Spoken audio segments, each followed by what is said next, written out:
Hey, welcome back guys. So today on this video we are talking about Wells Fargo Bank and Zelle, and more specifically we're going to talk about what are the transfer limits when sending money through Zelle and Wells Fargo. So let's go ahead and talk about this. First off, a brief description on Zelle. What it is, it's a peer-to-peer cash transfer system that's used by the larger banks like Chase, Bank of America, Wells Fargo, and actually you can use it with most US banks, even credit unions, if you don't already know. So a lot of times you can send payments to somebody you owe, or people can send you money if they owe you for dinner or for bills or something like that. But what are the maximum amounts that you can send through Zelle? So I got this question last week, and it's not really an easy question to find if you look through the app. Let me go and open the Wells Fargo app right now. If you don't have it already, be sure to check the video description. I'll try to leave a link there, but I'm going to open it now. Alright, I went ahead and opened up my app right now, and what we're going to talk about is why you would wonder what the maximum limits are when sending Zelle through Wells Fargo.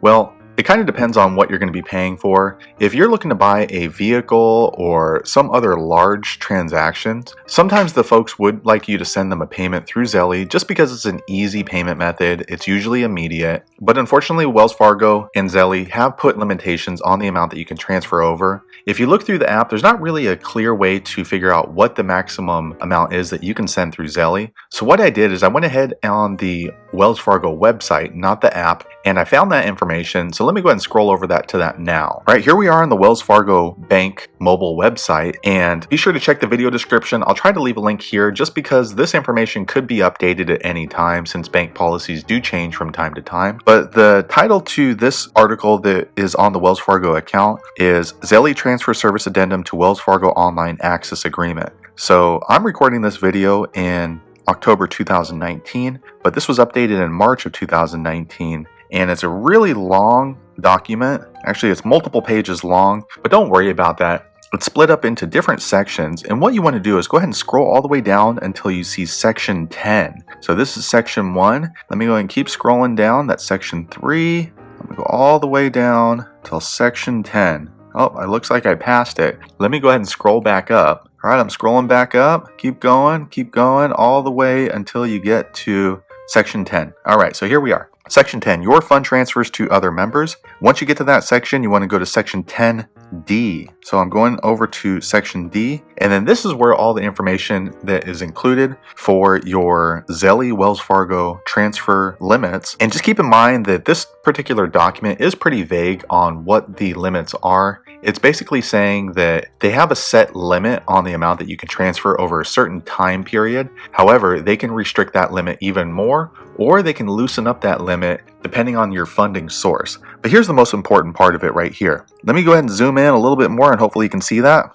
The account may be made up to a daily aggregate dollar limit of $2,500 per day and a 30-day limit of $20,000. So what does that mean? That means that in one particular day, you cannot send more than $2,500 through Zelle and Wells Fargo. And then during the course of a 30-day time period, you cannot send more than $20,000. So if today you were going to be transferring out $2,500, you could do the same thing tomorrow and the day after and the day after, all the way up to 8 days in a row. But after that, $20,000, you would have to wait 30 days in order for that to be freed up and be able to send money to someone else again. But again, keep in mind, it really depends on the age of your account, also how the money was transferred into your Wells Fargo account, and a number of different other factors. But this is just a baseline. If you're going to be sending in a lot of money through Wells Fargo to somebody through Zelle, just be sure to contact the banking representative, and that way they can let you know exactly what your account qualifies for. But if you're going to be sending a lower dollar amount, usually it's not an issue. $2,500 per day is quite a bit of money. I'm not sure exactly why you would transfer that much money through Zelle. If you have experience with that, be sure to leave a comment below. But I believe that the majority of transactions through Zelle are going to be small dollar transactions, especially since the way that this is marketed along with Cash App and Venmo is to pay for things like dinner or movies or things like that. But I'm sure that there are people who transfer quite a bit of money through Zelle and maybe easily reach that $20,000 mark. If that happens to be something that you're aware of, be sure to leave a comment. But hopefully you found that video useful. A brief rundown, $2,500 per day, $20,000 per month. If you liked the video, give it a thumbs up, and I hope to see you on the next one. Thanks again for watching.